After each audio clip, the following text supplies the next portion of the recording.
Welcome, everyone, to Saturday night on a Wednesday night. Yes, Earth's Mightiest Critics are here to talk about the latest film from Jason Reitman, which chronicles the 90 minutes leading up to the debut of Saturday Night Live, which just opened its 50th season on television. On October 11th, 1975, the show debuted on NBC, and it was not without its share of calamitous drama and hijinks, all of which are captured to some extent in this 2-hour movie, and we're going to talk about it. And I have assembled with me two of Earth's Mightiest Critics. I am, of course, Ian Simmons of Kicking the Seat. We have Cati Glidewell, the buzzed in front. Yes, it's all coming back, ladies and gentlemen. And the artist formerly known as the blonde in front, Cati Glidewell. Very Furiosa. Yeah, very much so. It's all coming back to me now. Celine Dion, all coming back. You know, I was going to go Meatloaf, but that's just me. There you go. Bad out of hell.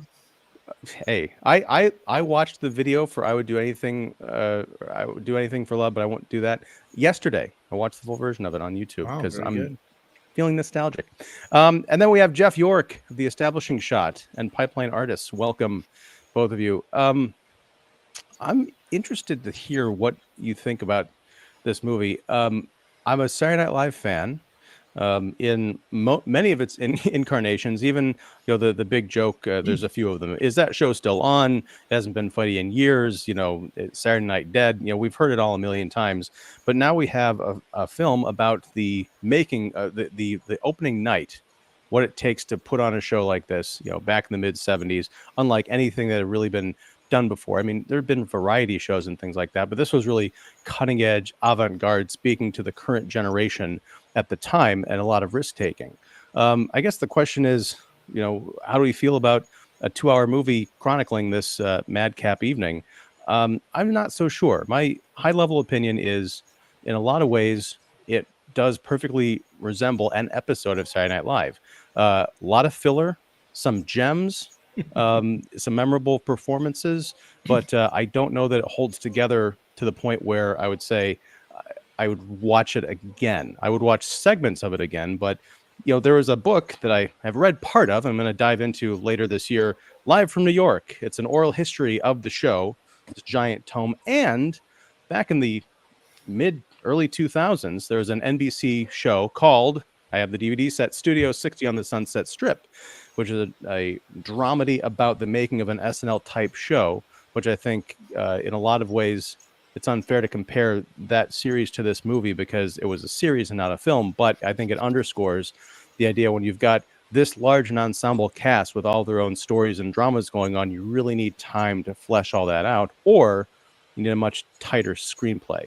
So that's my kind of high level 2 cents. Cati, what did you make of Saturday Night? Saturday Night. I'm going to keep calling it Saturday Night Live. I'm going to trip over myself, but it's just Saturday Night. Yeah, SATURDAY on a Wednesday night. I thought it was chaotic. It's supposed to be chaotic, but with the way the camera work was, I thought that was taking it too far. Like, I'm fine with, there's a lot of stuff going wrong. I mean, basically almost everything went wrong from the beginning to the end up until you get to, when they're going live. But when you're doing the handheld and doing everything that looks like making it look like it's like a Blair Witch sort of thing, but then sort of segments and not the whole way, it's like, we're doing too much. What are we doing? I don't know. I'm off and on with the casting. Like, one, if anything, and I said this as soon as I left, if J.K. Simmons doesn't get a freaking biopic for being Milton Berle, I mean, chef's kiss to, what's her name? Jennifer Cram, if she's the casting director. I never in my wildest dreams would have said, who should be Milton Berle? J.K. Simmons, duh. But there were segments up there when he was doing faces that I was like, holy shit. That is carbon copy Milton Berle. I mean, like, stunned. It's like, wow, that is amazing. Also, the actor who played Billy Crystal, didn't necessarily think he looked like Billy Crystal. closed my eyes, though, that is all I could see because his voice was perfection. I mean, you know, the casting's off and on. I don't know if I necessarily agree with who is it? Corey Michael Smith playing Chevy Chase.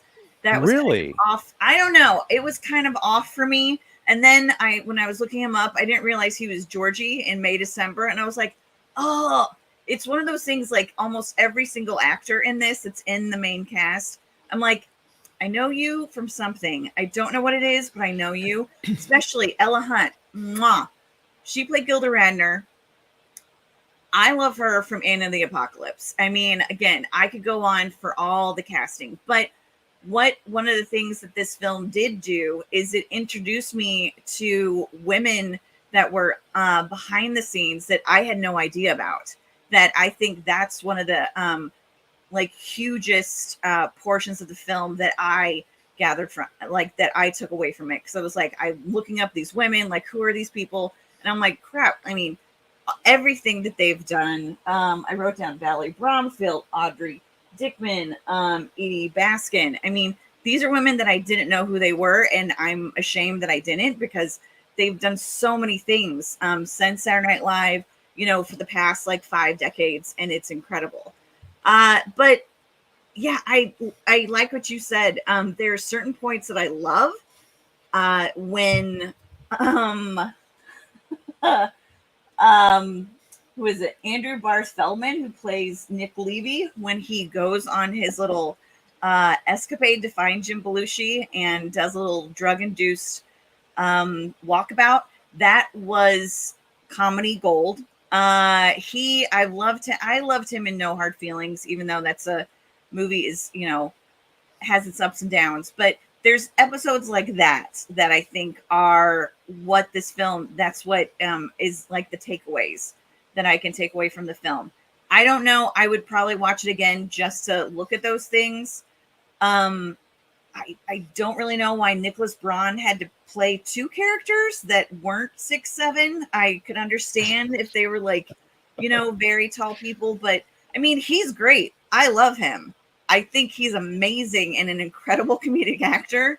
Why he played Andy Kaufman and Jim Henson is a little odd to me, but at the same time, it's kind of a Saturday Night Live sort of thing. It's like, you know what? Let's just have you play 2 people. Why not? Who cares? And recreating some of those scenes that I absolutely love. Like, I love the Badger scene. I love Julia Childs. I love Andy Kaufman when he does the Mighty Mouse, which Nicholas Braun did an amazing job recreating that, especially when he's like, it's like he's waiting, like, oh, that I actually clapped up front. I'm like, yes, it's the little things. But it's also just a lot that just didn't, I don't know, it didn't feel like it melded well together. And the fact that it's an hour and a half and before, but it's a 2-hour movie is kind of funny. I would, if you love Saturday Night Live, I would recommend people seeing it just to, you know, this. I'd love to know how accurate it is. I know that Dan Aykroyd himself has raved about how he thinks it's amazing and all that stuff. And why not? Because damn, that man apparently can get some strange and not to mention, like, I think there's 4 or 5 women just so we saw that was either blatantly said that he's dating them and they're doing stuff together, or they're in love with him, they're going to. So good for him. And yeah, I don't know. It's kind of an odd movie for me. It's like I like it, but I wish it would have been a little bit better. Fair enough. Yeah. I agree on most points, and we'll dive into all of that as the show goes on. Jeff, what did you make of Saturday Night? Well, let me start by saying I agree with most of what both of you have said so far. So that's kind of going to make an interesting, less confrontational sort of debate tonight. But I will tell you this. As the only person on this panel, and I don't want to pull age rank, but I was in junior high when Saturday Night Live premiered. It was a big deal. And it was apparent to me in sixth grade, in the seventh grade, and should have been apparent to Mr. Reitman when he did the script on this, and I don't think it was throughout the entire movie, is that they were doing something live that had not been done except for news, sports, and award shows. Shows were not done live then. Variety shows were not done live then. Everything was taped, everything was edited, everything was done weeks in advance. That's enough to make this potentially exciting. I think some of that comes through, though they keep asking Lorne Michaels in it, well, what is the show about? It's about that. It's about modern comedy done live, not been done before since the 50s, when they did shows a lot of times live then. But I agree with, like I said, all of what you said, but my big problem with this movie, and why I would ultimately give it probably a not a recommend, is I think it's a noble effort to try to tell this story.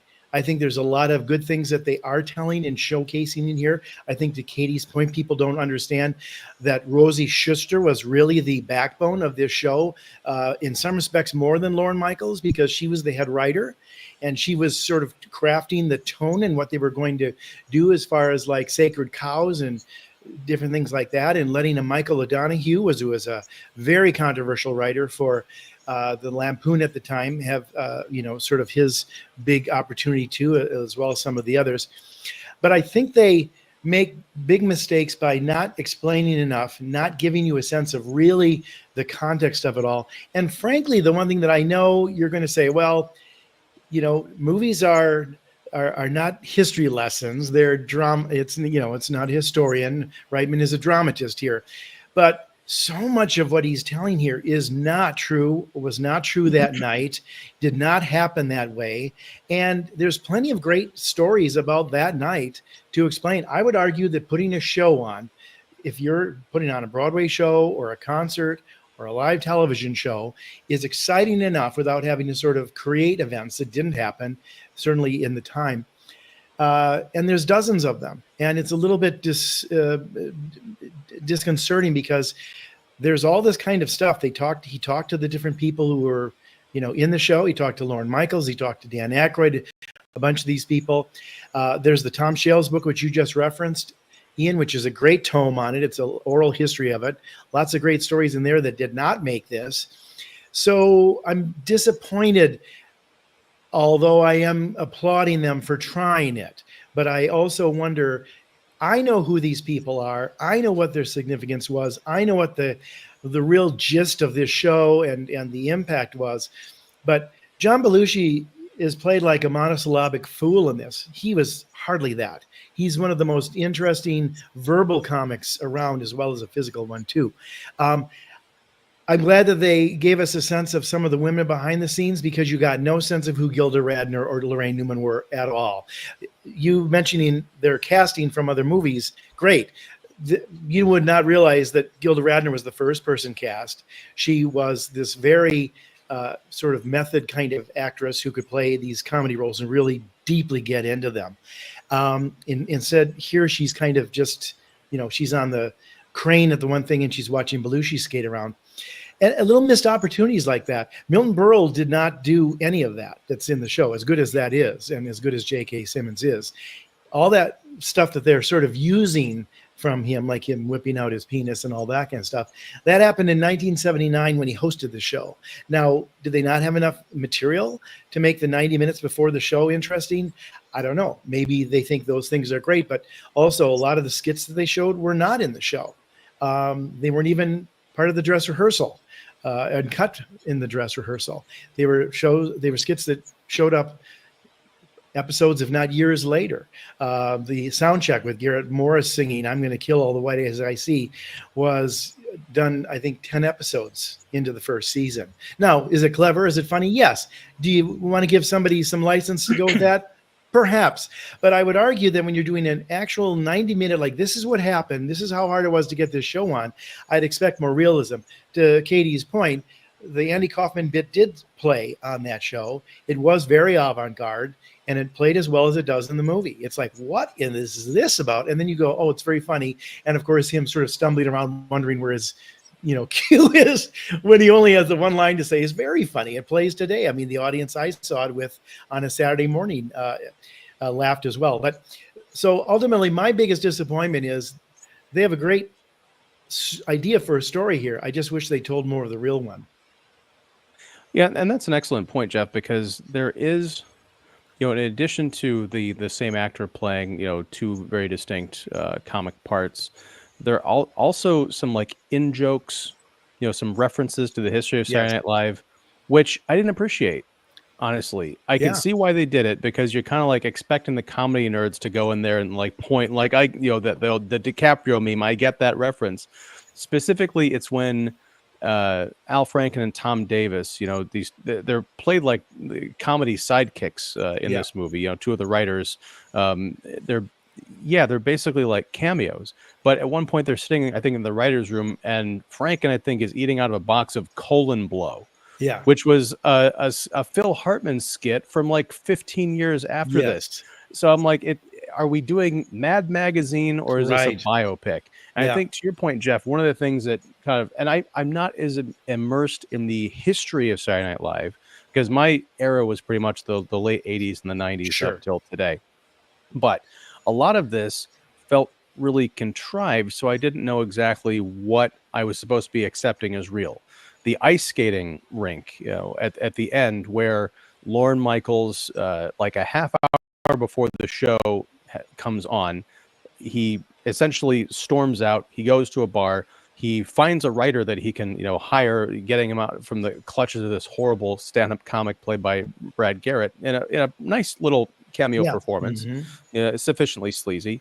But then he goes over to the ice skating rink to retrieve, John Belushi, who's, coked up or whatever he is, and Gilda's there.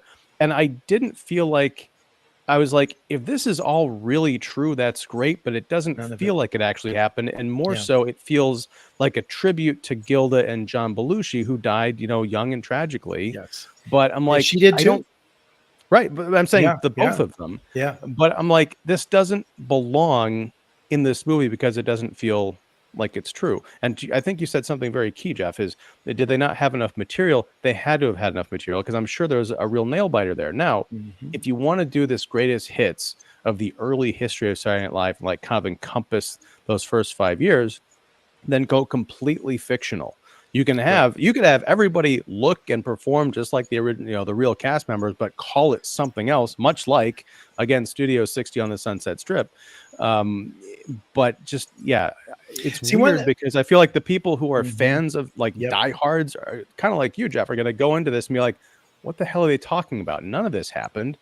But I appreciate the impersonations, the craft of it all. It's fun to imagine these things happening in an alternate universe. I would love to have seen a fictional half-hour TV, like a short film about the rivalry between Milton Berle and Chevy Chase, because I disagree with you, Katie. I think the actor who played Chevy Chase in this nailed, if not, it's kind of like Alden Ehrenreich in that Han Solo movie. Didn't look like Harrison Ford, didn't really sound like him, but he got the spirit of Han Solo. And I think that actor did this with the spirit of Chevy Chase. I just love these two preening peacocks kind of struggling for attention and women and the dick measuring contest, literally. The more I think about and talk about this movie, the less I like it, and that's not where I expected to be tonight. Well, and the funny thing about it too, and again, I know we do a very good job of this sort of Monday morning quarterbacking idea here, but oftentimes, and maybe because we're all critics and we try to cast a critical eye on it, but we sometimes rewrite the movie, a better one, as we're talking about it. There was an opportunity here to, I think, do a very clever sort of spoon feeding the audience who doesn't know it and telling them more of the truth in the Dave Tabbitt character that Willem Dafoe played. Now, he was the head of talent for NBC at the time, and he was not a cynic or a disbeliever in the show. Quite the opposite. He was a total believer in the show. He was one of the guys who helped get all these people together and this great young cast and get all these people as the head of talent. And he totally believed in Lorne Michaels. What he was mostly worried about that night was George Carlin, and he was worried that he was going to wear a T-shirt that had some sort of bad statement on it. So he wanted him to wear a suit over that T-shirt. Where's that bit? That would be great. But here's the bit where I think, if I dare say so, I'm going to rewrite it here. He could have been the conduit to explain who some of these characters are to all those affiliates who were in that room and watching it for the first time. He could have gone up and said, gentlemen, this is Gilda Radner. She's going to be a star. She's the first person cast, and you wouldn't believe it, but this young woman plays an 80-year-old. We're going to probably do it somewhere down the line, and she's amazing. And she could have gone like, oh, you say that to all the old women. Boom. I now know a little bit of who Gilda Radner is. I've said her name, and I understand where she fits in it. To your very point about Franken and Davis, they were writers for the show, and they're acting like this might even be a bit, like they're going to suddenly be on the show. But that was later in the run, and some of the things like the sketch where the construction guys are, women now, reversing it, and I mean, I'm not even sure that's a great skit, but that was done when Lily Tomlin hosted a number of episodes later. And it's driven by her, and Lily Tomlin helped write that show. So, I mean, there's just things that they could have emphasized or done different, introduce these people. I was wondering, do people even know who Chevy Chase is, or that one time he was really funny and that he was the big star? And I'll just say one last thing is sort of the height of ludicrousness, and it's sort of in that last 20 minutes. But, you want to ask Mr. Reitman, what were you thinking? But first of all, Alan Zweibel, who is one of the top writers of the show, was hired a year before that show, not 20 minutes before it. And he saw him in a bar, and he was doing his own stand-up, and he thought they were good stuff. He said, why are you doing this as stand-up? He goes, in this place. He goes, well, I was thinking I had to, do it here, and this is where he goes, I think your stuff is edgier for this place. And he hired him to help him do some parody stuff that he was doing up in Canada. So he was on board for a year. Why not tell us that and show him that he's writing these jokes that maybe they're showing to the affiliates, and the affiliates are going, shit, are they going to say that? That was Carson's problem with the show. It wasn't before him being jealous of it. He was hoping they would put on something else instead of his reruns, because he wanted those to be done during the week so he could take more time off. Lorne Michaels is the one who said, have a movie standing by. They were going to go with a movie if they couldn't get the show on live. And it wasn't ever like they were feared. So, but that doesn't make Michaels as heroic. But just let me say one last thing that I just wanted to hit on with Chevy Chase too. Chevy Chase was going to do Weekend Update for weeks before it. And one of the reasons they were starting to get jealous of Chevy Chase, it was such a showcase, because it was 10 minutes of basically him without anyone next to him, unless it was going to be Belushi doing a bit or something like that. And so that's where some of that arrogance came from. Did Lorne Michaels at one time think about doing it? Yeah, because he did something similar in some of the improv stuff that he did up in Canada. But by the time they went to air, the show had decided that Chevy Chase was going to be doing it for weeks.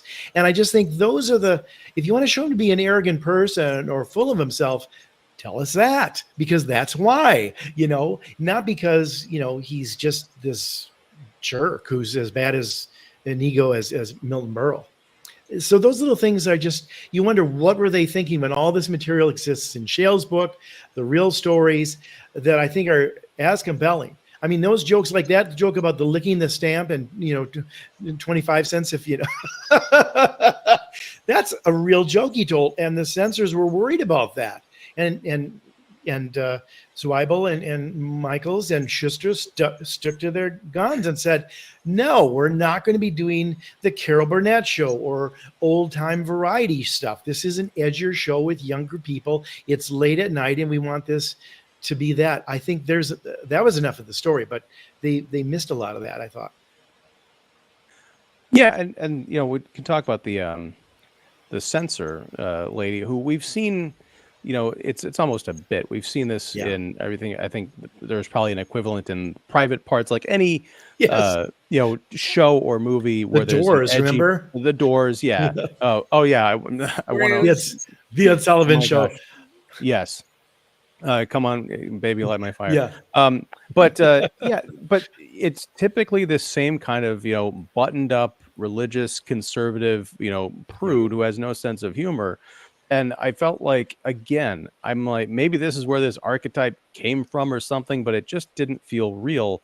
And it kind of bothered me that she was kind of used as a punching bag, and there's Yep. this whole thing where everyone like starts standing up and yelling, hail Satan and all this stuff. Like it bothered me. Like, can't you go for make this an actual person? Maybe have them have a stake in this, because it's not necessarily that they object to this filthy material. It's that they have a job to do. Yep. And if someone gets something by on a live telebroadcast, they're going to be in trouble with the government, because we have the Federal Communications Commission. Right. It could just be a thing where, like, look, I'm trying to look out for you guys, but you got to look out for me too. And that creates its own interesting dynamic that we haven't seen, 100 times before. Katie, I'm sorry. Go ahead and jump in. You look like you've been trying to get in here. No. One thing it's like, I know later on in the season with Saturday Night Live, the hatred for Chevy Chase was building, because it's like he was getting a lot of attention. And then did he just last the one season and then he went on to movies? Yep. Yeah. But I feel like, and he only had a contract as a writer. Okay. He did not have a contract as an actor, and that is always he was able to get out of it. Because it's one of the things that I feel like with how the movie depicted him, they went from, it's like they just went for him to be like going 80 miles an hour, rather than building up to the animosity they had towards him and everyone else around him. I mean, I know that, he's a charismatic guy. He made some of my favorite 70s movies with Goldie Hawn and all that stuff. It's like, there's a reason why he was able to star in these films, like, boom, right off. But I feel like it's like they just made him like the villain immediately. And I didn't know if that was true or not. And also, it was very confusing to me. Like, I know that Belushi like wanted to do, comedy and stuff like that, but just the fact that the actor had him with this scowl the entire time and like throwing things and stuff like that, I just feel like it was just so limiting of what could have been done with his character. Well, and he had done a lot of improv too, which was the show. His concern about signing, and he signed literally 10 minutes before the show started, was, do I want to get committed to a show that might go on for 3 or 4 years? In those days, the standard contract was you would sign for at least 3 years, if not 5, as an actor. And he wasn't sure he wanted to do that. But it wasn't about the bee costume. In fact, they did the bee costume so often that it became the memorable bit that it was. And he wasn't against that. I mean, he did the samurai and all those other things, which were silly too. But I mean, he was a very good actor and a very fun improv artist. But he wasn't sure he wanted to be committed to a show that was, that long. Well, and I think you make a good point too, that there really isn't any exposition with the different characters. Like, we know them, if you know Saturday Night Live, who Gilda Radner is, and what she's done, but that doesn't mean all these other audience members know who she is. Like, I mean, you may have a point with Chevy Chase. Like, a lot of people may know him as like the extremely racist guy from Community, that it's like, who's this old man? It's like, oh, he used to be funny in Saturday Night Live. Well, I don't care. But I think Jeff, what you said about it being a little bit of a love letter to Gilda and John, it reminded me of the skit, the black and white skit that was done. I don't know if it was that year or a couple of years later, of John Belushi like in the graveyard and going through all the different and the irony of him being the first one who passed away, and he's the one who's like, oh, if only they were here. And then it ended up being, John and Gilda passing away first. Yeah, that's right. It occurs to me that if this movie wasn't going to be a TV series, and given all the kind of the falsehoods that we're kind of unpacking here, they're surprising, to me. I really got to dig into this Shales book now. But if you're not going to do a miniseries, make this a 3-hour movie where and turn it into an X-Men movie, the X-Men of comedy, where Lorne Michaels is going out and finding all these disparate performers in the United States and Canada, different types of performers with different degrees of ego and ambition. Some of these are just like nerds who like found out that they were funny and were able to make that into something. Whereas you've got Chevy Chase, who, to your point, Katie, he's this, weird old guy on Community, but he used to be like hot, like not just Yeah. a hot property, but like a really attractive, Handsome man. charismatic, funny guy, the full package, right? So bringing those people together to build a show, you've got the first hour of like finding all these people and establishing the relationships, and then you've got like a medium, middle stretch. Okay, 45 minutes of finding them, 45 minutes of having them work together to like build something to get to the point where they have material. You see the wall of index cards that represents weeks and probably months of like writing stuff out and figuring out what works to the point where they have enough material for a 3-hour show that they have to cut down to 90 minutes. And then you have them putting on the show. It can end without, actually seeing what the result is, kind of like what we have here, but all the connective tissue is missing. The only thing I know about Lorraine Newman after watching this is that she had a crush on Dan Aykroyd. Exactly. Exactly. Yeah. And she was one of three women cast in it, and they give Garrett Morris much more time, where I would argue that, having watched the show, that they used Garrett Morris pretty well in there. He was not done just as these, whatever the fears were, they were going to be like butler roles or those kind or of hoodlums, hoodlums and stuff. He did quite a bit and was very funny and was a memorable member of it. It's funny too because the stuff they get right is interesting. Like the lights did crash and the couch did catch fire, and they were still putting the bricks in literally 2 minutes before the show started because they decided they wanted to do this and they didn't have it done exactly right. There were some issues with the Teamsters, but so those things are good. But the big question for Lorne Michaels, why the dress rehearsal was such a problem for the show, is they didn't realize how much longer the show was, that they because they hadn't rehearsed it in front of the cameras and they hadn't played out for the laughs and the pauses that are needed from actors doing it when in a proper run through. And so they had to cut stuff. But to your point, Ian, it looks like they're cutting 3 hours of show. If Lorne Michaels was a good producer, and he was, even then with this, raw and rough show, he would have known that you're not going to remove literally half the board. He would have known that well ahead of time. He would have known that after the dress rehearsal done 4 hours earlier. I mean, in some respects, some of these things in this show, I think, actually insult the audience's intelligence. We know more about show business these days than Jason Reitman is giving us credit for.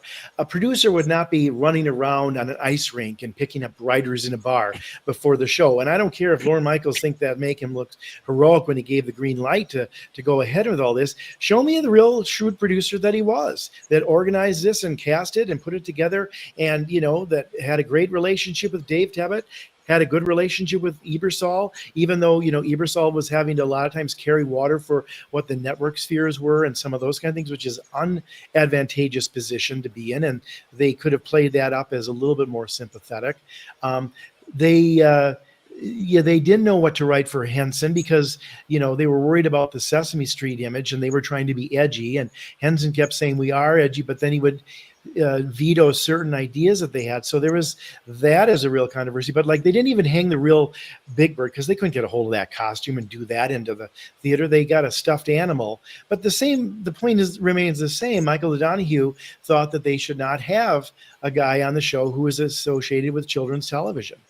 And I think that's an interesting debate that they could have had about the essence of comedy. And what are we trying to do here? We're trying to do something that isn't Milton Berle, and now we're doing establishment with a show that's been on for 5 or so years, and it's aimed at kids. What are we doing here? That's, I think, is something that a producer, a writer, and maybe the artists involved would discuss. But here it's all like, oh, I don't even know how to get the camera and the lighting guy to hiring the lighting guy from another variety show. What? That isn't real showbiz.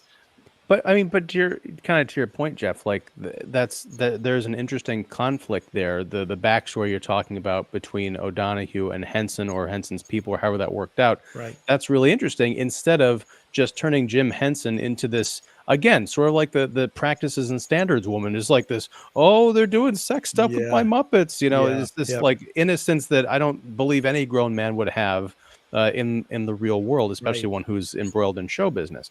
Now, I do think the stairway scene between Ebersol and Michaels was really powerful stuff. I think just that's sort of like the Oscar clip if you're going to try and put them up, because it's a great heated argument between the producer who's losing his mind because he's going to go on in 40 minutes, and the network guy who's like, I'm trying to protect you, but you don't even understand what your role is in this whole thing. You're just being set up for failure. And that whole thing of like, let's just run the dress rehearsal. And Michaels is like, look, I didn't record it. I'm like, oh my God. So this raises the stakes in a movie that so far has really not presented us with any stakes. Katie, to your point, like the camera moves around a lot. It's got like a lot of this artificial energy to the movie. But I'm like, you're making me feel like there is excitement, but I'm not excited. Not in the way that, like, I'm thinking of Birdman, I think, which is a much better behind the scenes kind of like of a production done in kind of real time. You got that thrill, but it doesn't have to buzz you all the time, because a lot of the tension comes in those quiet moments when the clock is just ticking and you've got to make important decisions. Damn it. This movie's starting to bug me now. Well, and if I dare say so, there's some other things that they completely missed that are fascinating parts of the story. Originally, they offered Albert Brooks the permanent host of the show. He was a edgy comic at the time and doing different things, and he didn't want to get tied down to a series either. But he said, I tell you what, I'll do some filmed segments for you. And those film segments have become a staple of Saturday Night Live. And, that's his sort of legacy, if you will, of the series. And he's not even in this movie. They don't even talk about him. They don't even reference him. It's like, that would have been an interesting thing, because they still do them. And I think the modern audience could go, oh, so they've been doing those since the very get-go. And that's something that they did because they know how much that's going to time out to, and they can guarantee it. Where some of the other stuff, they are not sure always. And literally, sometimes when they do the show, there will be a skit that they were going to do in dress rehearsal, but because the live audience at 10:30 is laughing so hard, they cut it because they don't have time for it anymore. Those are the real stakes in a show that's live. It's rewriting a skit and having to get the cue cards ready. And that's another complaint about Saturday Night Live, is they always read off the cue cards. You know why? Because they changed the script. So when they go on air, they don't even know what they're reading anymore because it's been cut for time. I just think those are the inherent dramatic things that this show misses, that could have been much more of the real stakes and the real danger. All the actors act like, oh, we're just fucking around backstage. Like, are you kidding me? Actors, when they go on a stage, whether it's a local theater or a television show that's live, they would be a little bit more, I've got to be an actor. I've got to get this figured out. I don't want to go out there and not know my lines. What am I doing? What's the skit? They just miss all that. I mean, and to your point, Jeff, a couple of those kind of plot elements that you brought up with the cue cards, and also having to cut the sketch for time because of the audience reaction, those are, again, great ideas that belong in this kind of movie. I don't know how you break this apart and rewrite it, but I'm hoping someone out there is watching this and say, I'm going to make my own variety show parody. But I do want to correct something. They do reference Albert Brooks a couple of times in here, but only in reference to there's a short by him. I think there's actually, I don't know if they actually say it, but it's on the cards, because they do very deliberately say Albert Brooks short film or something like that. That's right. But they don't say it, and he doesn't appear as an actor in it or anything. There's no reference to it. I was waiting for him to show up, because it's Albert Brooks, and he's such a big part of that institution. I was very surprised, the people they include and the people they leave out. I mean, the Garrett Morris thing, it kind of bothered me. I liked the performance, but I just felt like, I don't know what it was. I felt like Reitman in a couple of instances got very statementy about his movie, and I felt like the whole Garrett Morris thing, it was almost like putting his Wikipedia, like dramatizing his Wikipedia. He wasn't just a comic actor. He was, a professional playwright, and he was classically trained and all this stuff. The character basically speaks this out of his mouth when he's talking to the band. Now he doesn't get respect, and he just can't figure out why he doesn't fit in, being one of the only people of color, not to mention on the cast, but in the entire building, right? And then also we've got the relationship between Lorne Michaels and Rose, his wife. That whole thing is played out, and it doesn't end in the way you think it's going to end. But again, I don't know what the point was, aside to make some kind of a weird bit about non-traditional marriage going back to 1975. It's like, well, we're married, but I'm not really his wife. I'm like, oh, that's awesome. What does that have to do with anything? And she's talking Nothing. about, oh, he's like, oh, so you're gonna go home with Danny Aykroyd later after the show. It's like, oh, I might, I don't know. I'm like, what is going on in this relationship here? Make an entire movie about that work dynamic, or leave it out, because you keep cutting back to it, and I keep waiting for it to go somewhere. There's a running joke about like, what we need to know what name she's going to take for the end credits. Is it gonna be her maiden name or her married name? And they keep coming back to this, and at the end, spoiler alert, she chooses her her maiden name. Like, that's fine, but again, I don't know what that has to do with anything, because there's not any kind of an arc to the relationship in this movie. The traditional answer would be, oh, they've kind of been struggling, but they work it out, so at the end it's like, oh, she decided she's going to go with Michaels. Well, I it's don't funny know. too, to your very I'm sorry, I'm just saying there's a few of these touchstones in here that felt like they were trying to say, hey, we were progressive back in 1975. We're mirroring the issues of today, kids, instead of just letting it happen organically through a story. They were soapboxing. It took me right out of the movie. Well, you're going to get even more mad when I tell you the fact is that she always went by Schuster, and it was never a question. And their marriage was basically a marriage of I'm ending friends. the show, Jeff. I can't talk about this fraud of a movie anymore. I know it really upsets me because I think the intentions were noble to tell this fascinating story about a cultural touchstone that we now are so thinking it's your father's Oldsmobile, but it wasn't at the time. And, it's managed to reinvent itself to the same old criticism that you always have. And I'll tell you, as a guy who was there at 75, the show has always been uneven. It just comes with skits because you don't know how they're going to play, and timing and some things that work and sometimes they don't. Some things worked in dress rehearsal that don't play in the real show. If you've ever read about some of those kind of things, and other things they never thought would catch fire do. But yeah, there's so much that is noble in the intent here, but the execution is bad. And to those kind of things that stick out, like, Garrett Morris was, on a show when there weren't a lot of television shows that had blacks in them anyhow. And if they did, they were tended to be a little on the, dare I say, token side anyhow. I mean, the Jeffersons was a rare show. Good Times had yet to be premiered. So, things like that had yet to come up. So Garrett Morris was probably a little uncertain of where he fit in, and maybe he felt a little odd man out, but he would have been thrilled to know that he was picked as part of the regular cast, that had a chance to become a regular paycheck and everything else. That's what the actor would have been mostly worried about. And for them to do it, it seems like it's a today thing. Same with like what you said about the woman's name and stuff, when it wasn't an issue at the time.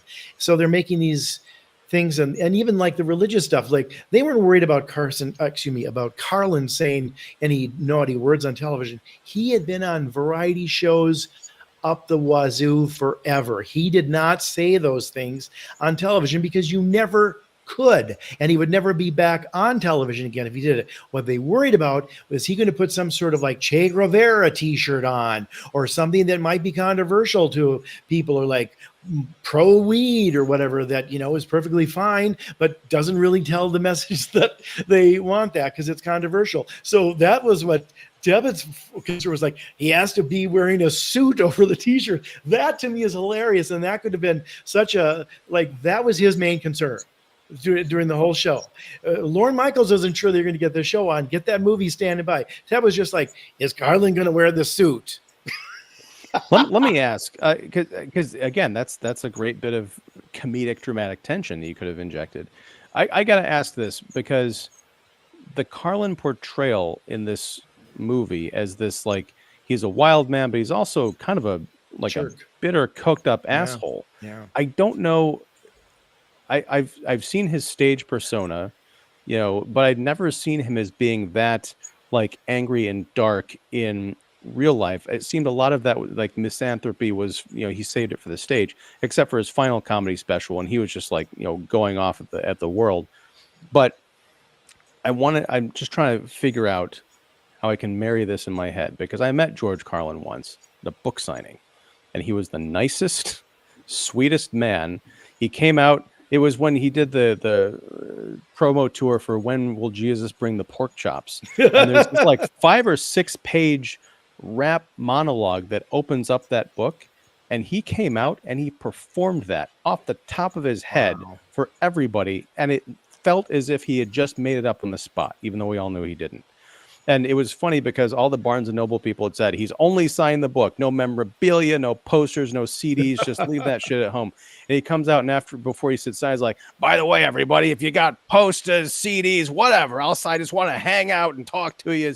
He was the sweetest guy. Now, this was, 40 years after SNL or whatever it was, but I just had trouble reconciling any aspect of that personality with the way he's portrayed in this movie. I'm wondering if they're just trying to go with, we need an angry stand-up comic archetype. George Carlin was the angry stand-up comic, so maybe we'll say that he was sort of that way in real life. I don't know that much about him from that era, so I'm wondering, was he actually a coke fiend monster?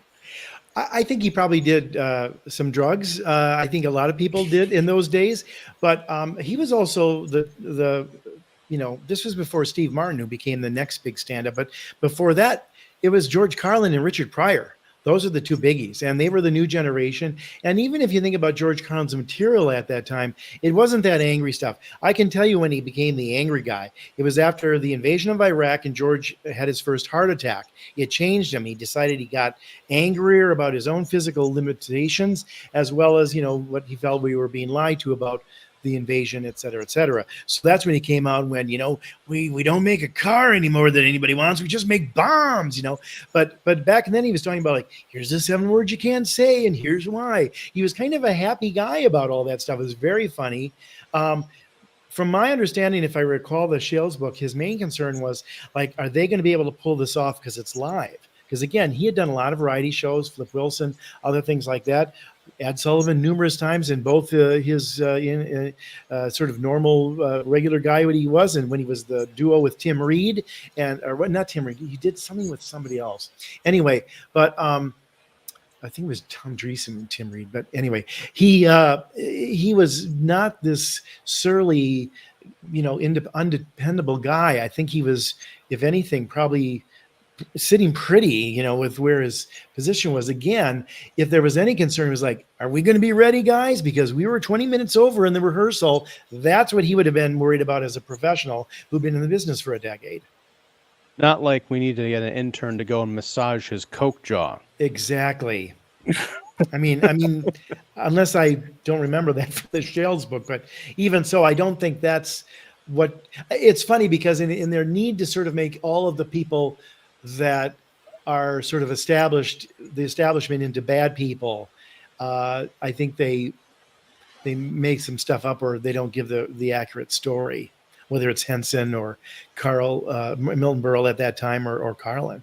I mean, even Milton Berle, it's funny. Did you ever hear the story about it? Did actually happen with Chevy Chase's girlfriend, Ellen Zweibel, who was one of the writers. A big establishment, was talking to Milton Berle in his dressing room about, the old days of being Mr. Television and all that. And Alan Zweibel thought, well, I'm kind of getting, in close with this guy. I'll just ask him, hey, I've heard some stories that they say off terrible things about you. And Milton Berle says, you mean about my penis? And he just pulls out and lays it it's like a, half of a tube of, kielbasa or something. And right at that moment, Gilda Radner walks in and finds Zweibel staring at Milton Berle's penis on the table. So that's a funny bit, but it didn't happen that night, and it didn't happen until he hosted the show 4 years later. So, I mean, I know they're trying to say, well, Milton Berle's old school, but maybe there were other ways to do it. I mean, I think they could have had, Lorne Michaels, when he said, what is the show? It's it's a live television show, a live variety show. There aren't anymore. They used to be in the 50s. We want to bring that back. We want to do it with younger, edgier comedians who aren't your father's Carson show or, all that kind of stuff. And then somebody could say, well, wasn't Flip Wilson edgy 4 years ago?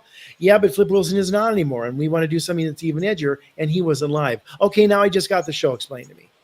And yet he ponders the entire hour and a half trying to figure out what the show is. And he goes it's like going out on a Saturday night in New York and you don't know what can happen. It's that's not it. Yeah. And that's a silly explanation, even if it was the truth. Well, the other thing that's missing, I think, is really the context. I mean, you're talking about the history of television and, going from kind of milquetoast to edginess, but also we're talking about 1975, the year that the Vietnam War ended. The counterculture from moving from the 60s into the 70s, and it's kind of like cultural morass, and what is entertainment, and what do people believe in, and what are these young comedians searching Right. for in their art, right? Mhm. None Right. of that is really in there. I mean, we get the No. audition tapes for all of our key performers as the opening. I think that was the one bit of innovation that I actually liked in this entire movie. Was it was kind of a nice intro, their audition tapes. But Mhm. as far as, yeah, again, them as people, the impersonations, I think, top to bottom, are mostly great. And I do want to say that our star, who we haven't talked about, Gabriel LaBelle, who also played Steven Spielberg, sort Yeah. of, Yes. a couple years ago. I thought he was really great, and beyond, I think he did he captured the spirit. He did more of an impersonation without doing an impression, because everyone Mhm. has their Lorne Michaels, sticking out their tongue, you Dr. know. Evil. Yes. Right, the Dr. Evil impression. But he found a way to make this a flesh and blood character. Mhm. It's just that now at the end of this conversation, or towards the end, I don't know if this person ever really existed, but he made me believe in his portrayal. Um, I do want to pull over and look at some comments here, because we have quite a string of them going all the way back to the beginning of the hour. But Katie, once again, we've been kind of John here. Do you have anything you wanted to jump in with? I agree with the Lorraine Newman just seemed like a love-struck puppy dog to Dan Aykroyd, which I think demeaned who she was as a central figure in Saturday Night Live. I don't think Jane Curtin got enough um, screen time either. But also, like you guys were saying, I mean, the way they made the cast look, they acted like it was like that. These are all like, oh my gosh, we're going to be on TV and this is like summer camp. And yeah. And I'm like, I really don't know if that's how they would be acting. I mean, this is a job. These are actors. You're not going to be like screwing around that much. I mean, yeah, you're going Mhm. to have fun. And these are your friends and coworkers. I mean, you want to have, it's the 70s. Yeah, let's do some drugs and all that stuff. But I don't think they would be so vapid like during the entire Mhm. time up until you Mhm. get on stage. Because I mean, especially since you don't even know half the skits that you're doing, like they were still trying to organize that. And as you were saying, as a producer, you wouldn't do that right up. It's like, let's just cut all these and now we've got this. And I'm like, that's not what the producer does, because you also have to have time for commercial edit. I mean, commercial time, and switch around the sets and do that. And Which again, to your point, Katie, is to me, that's where the insult to the audience is like, oh, the audience won't get that or care about that. But that's what it is. And I think that's yeah, what the real tension would be about. These actors worrying about, like, I've never done anything live in front of 50 million potential people, or how many the audience was at that point when there were only 4 networks or 3 really basic networks. That would have been more of their concern, not just, hey, it's all a party and what do I care? No, if you failed on television in that kind of format, you might have not been able to get a job for a while after that. So they would have had more actorly concerns, which is another tension point that they could have exploited here for purposes, and they didn't. Well, I mean, and again, I don't know the nuances of who was experienced in what medium at the time, but going back to my own kind of X-Men analogy, Katie, you brought up a great point about the actress who played Jane Curtin, who I think for that 5 minutes we really get to see of her name's Kim Matula. I yeah, thought she was very impressive. Mm-hmm. Again, sort of embodied what I remember about Jane Curtin from that period without trying to do an impression, but also seemed like a real actress. And she has that scene where she's towards the very end. It does seem kind of out of place, and again a bit more Wikipedia of like, oh, did you know that for years she spent time doing like commercial voiceover, and she goes on this weird monologue of just like all these brands that she's pimped out. But again, that would be interesting to see the clash, or maybe even the mentorship between these more professional trained actors, or people who have at Mm-hmm. least been in the biz, with some folks who are like, hey, I just got off a stage in Canada. I've never been in front of a camera. Let's just say that's whether that's true or not, it doesn't matter with this movie anyway. That would have been a great source of tension, comedy, drama, whatever. Yep. Well, I mean, one of the things I remember about Gilda Radner in seeing documentaries about her, even in her own words, is that when she started Saturday Night Live, she was intimidated by the way Lorraine Newman looked because she was so thin. And that really triggered an eating disorder in her that went on Whoa. for years to come. And then she ended up marrying the the lead guitarist in the band, who I believe started in 75 and went on until I think mid 90s or something. I mean, he was there for a while. But there's different aspects of that. So it's like, I don't know, it's the way they made these real people seem that I was like, I don't think that's right, because I remember different things and stuff. But I mean, okay, whatever. I'm not gonna try and again, I don't want to have to fact check, because it's like this isn't a political debate. Or maybe it is. I don't know. There's no fact checking. And that's what makes it watchable. But I think the biggest standout to this film is the casting director. Even though I have some issues with some of them, the people that they got, like I said, the actor who played Billy Crystal, my God, did he nail that voice?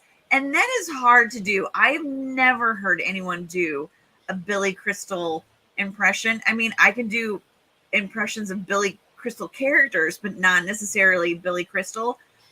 That voice is just chef's kiss. Like, seriously. You know, the other thing they could have done too in this show that I was sort of shocked that they didn't, considering there's literally a cast of probably 50 speaking parts, is the stuff they do when they do shows like movies like Zero Dark 30 or some of those kind of things, where they'll tell you who the character is, just so you know. So, oh, that's Lorraine Newman. Okay, even if I don't necessarily know that she was an original cast member, you could say Lorraine Newman, original cast member. That wouldn't have been the worst thing to do, to just sort of help us understand these people a little bit, especially if you're not going to do my idea where, you're introducing the affiliates to all these people and they get to know who they are. But to your very point, Katie, I think some of these people are really spot on with the casting, but who's that for? Other than maybe really big SNL fans or people who knew the show like I did way back then, and say, yeah, that's a pretty good, casting person for the Chevy Chase role or whatever. Again, little things like that I think could have helped all this become better. And I don't think they're that challenging of asks for a filmmaker to do to help modern audiences that maybe weren't around in 75. I don't know. I think to appreciate the idea that comedy is hard and it is a skill. It requires acting and concentration and timing, just as a Shakespearean drama would have been a better sort of message here than, oh, these crazy kids, they don't give a shit about anything. And that's just not how it was. Well, I think I was reminded of a scene towards the end of this movie I forgot to bring up earlier, that reminded me of a movie that's celebrating 30 years this year, Tim Burton's Ed Wood. Oh, yeah. At towards the end of that film, when he's making his movie, he gets frustrated and he storms out. He quits the production and he ends up at a bar, and he comes out of that bar with the inspiration to go on. The same thing happens with Lorne Michaels at the end of this movie. But I think with Ed Wood, you've got a similar situation. You've got this crew of people who are complete kind of amateurs who are following this crazy visionary guy who wants to put on, he wants to make all these movies. But that film gets right what a lot of this film gets wrong. I don't know about in the veracity department, but in terms of the professionalism, the ambition, the desire, Ed Wood might even be around the same running time as this. I don't know, but it just goes to show that you can have all the same kind of ingredients, but it's how you bake the cake. It's going to come out a little bit different.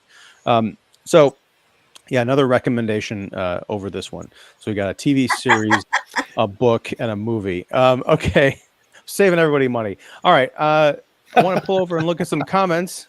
David Wilt who's the MVP of commenting tonight, looks like. Saturday night feels like we finally get an inside look of SNL because of our while SNL movies were mostly spin-offs centered around the sketch comedy characters like the Blues Brothers, Wayne's World, and Superstar. And as we've discussed tonight, all those movies share about the same amount of reality as Saturday night, apparently. What makes variety shows so amazing is how the funny sketches, but also the very famous musicians on them. One of the earliest variety shows was Ed Sullivan, which had some of the famous musicians, including Beatles, Jackson 5, and Elvis Presley, of course. Yes. The Muppet Show is basically an SNL show. And of course, during the early days of SNL, you also had the Muppets on SNL. Yep. SNL became such a hit that in the mid-90s, the children's TV network Nickelodeon did their own version with the series All That, which starred Kenan Thompson, who later became one of the cast members on SNL. That's right. My wife loved All That. And I think they revived it or something a few years ago. I don't think it was that great. There's also SCTV, which is basically the Canadian version of SNL. Featured a lot of famous comedian celebrities, including John Candy and Eugene Levy. Yep. 8 years. I've been talking about Wikipedia. We've got our own David Wilt, Wikipedia tonight. 8 years before we had SNL, one of the classic sketch comedy series was Laugh-In, which had lots of funny comedians, including Lily Tomlin and Henry Gibson.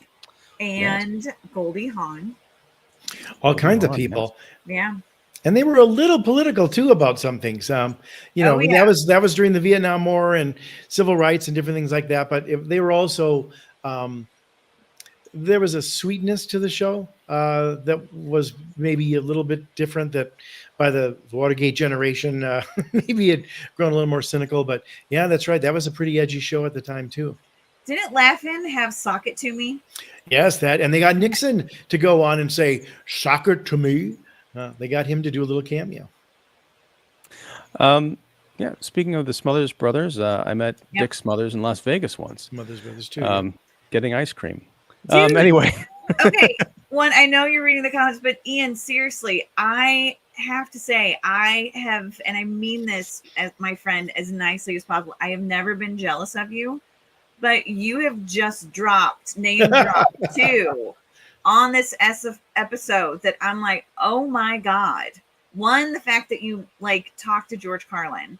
I mean, that in itself, I would like, oh, that is amazing. And then one of the Smothers Brothers. That's incredible. So kudos to you, my friend. Well, thank you. Little green with envy. I will take credit for going to a book signing and getting ice cream once.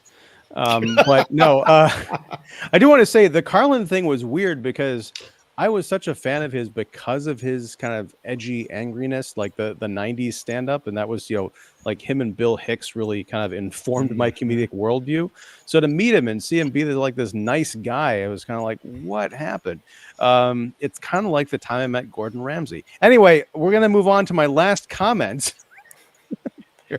Will there be a sequel to this podcast? Yes, because we're going to be back next Wednesday night talking about A Nightmare on Elm Street, 1984, and yes, 2010.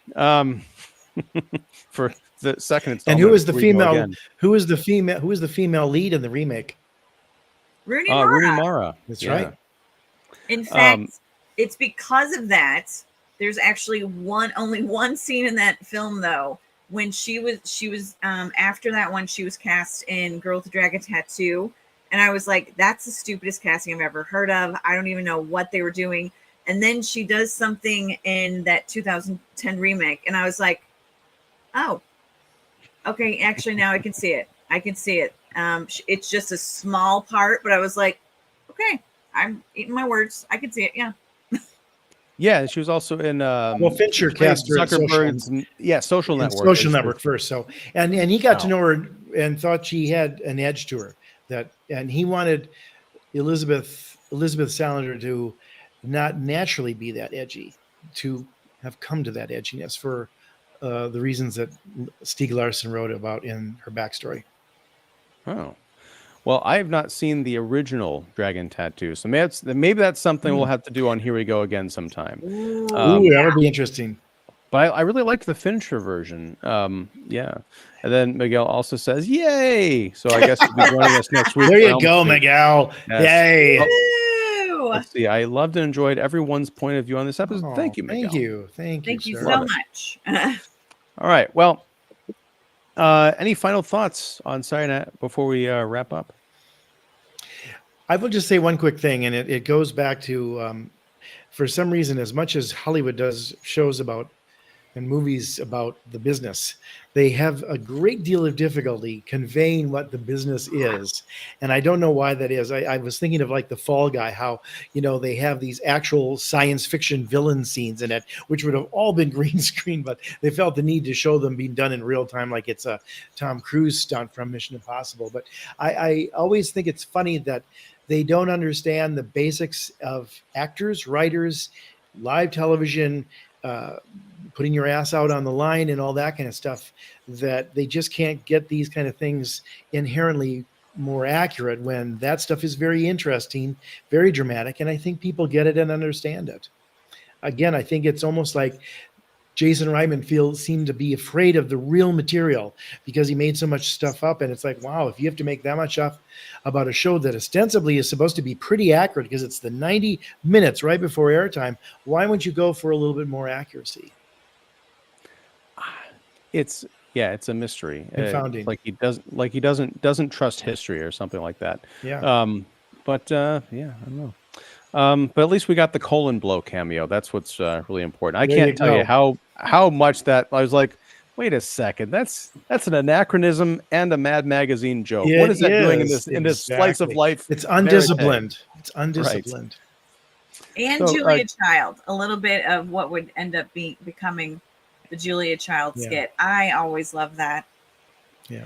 Right, but that though, it wasn't like they were doing the skit on the show. They were just kind of like you feel like that was maybe the origin of where that came from. You're like, oh, do your Julia Child or something, and then he starts doing that backstage. That was kind of fun. Yeah.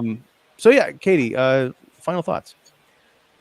My final thoughts are Saturday night is a film to stream on a Monday evening. Or maybe a Sunday afternoon. I don't know. I don't necessarily think it benefits from seeing it in the theater.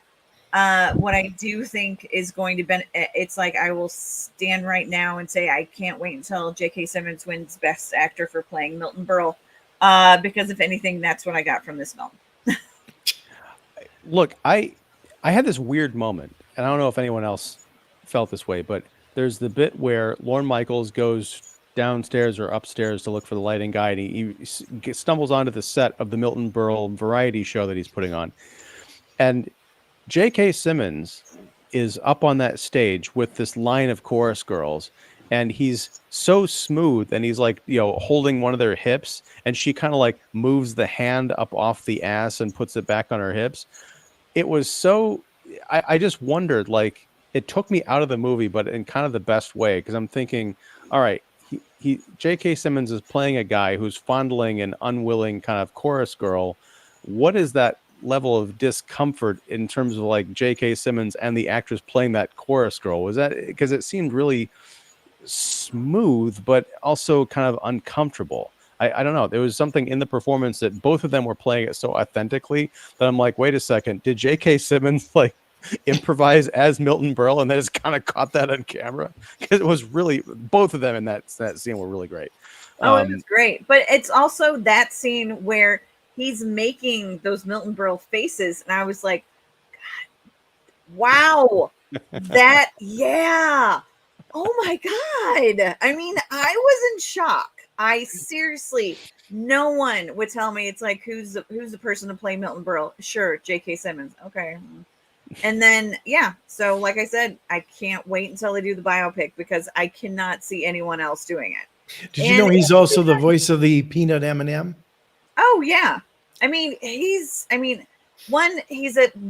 amazing character actor that, thank God, won the Oscar for Whiplash. It's like that film, there was no question that I thought he would, as soon as I watched it, I'm like, and the best supporting actor goes to, and those like bright blue eyes just piercing. And now he's like this like hot Santa and everything. And now he's actually playing a hot Santa. And I mean, not hot Santa, well, hot grandpa. It's like he's freaking ripped now in the past 5 movies I've seen him in. And now he's playing a hot Santa. So, you know, let the I don't know, the Simonance, the Renaissance, or however you can say that, you know, the great Simmons. I hope it goes on, and I can't wait to see more things that he does. Well, on behalf of Simmons is everywhere, I appreciate that.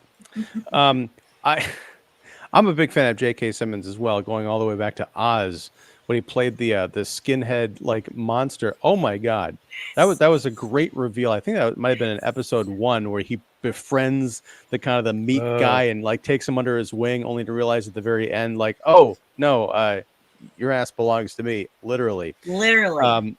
Wow. But no, Jeff, you broke my brain there for a second. I think I did this reset screen in my head because when you said, or maybe it was you, Katie, one of you said he's the voice of the peanut M&M.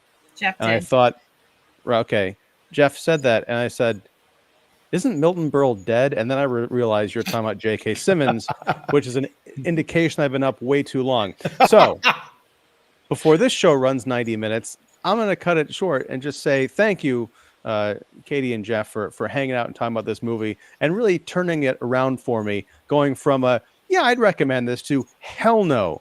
Go read the book, watch the fictitious NBC miniseries called Studio 60. Well, it was a series, but it only lasted 1 season.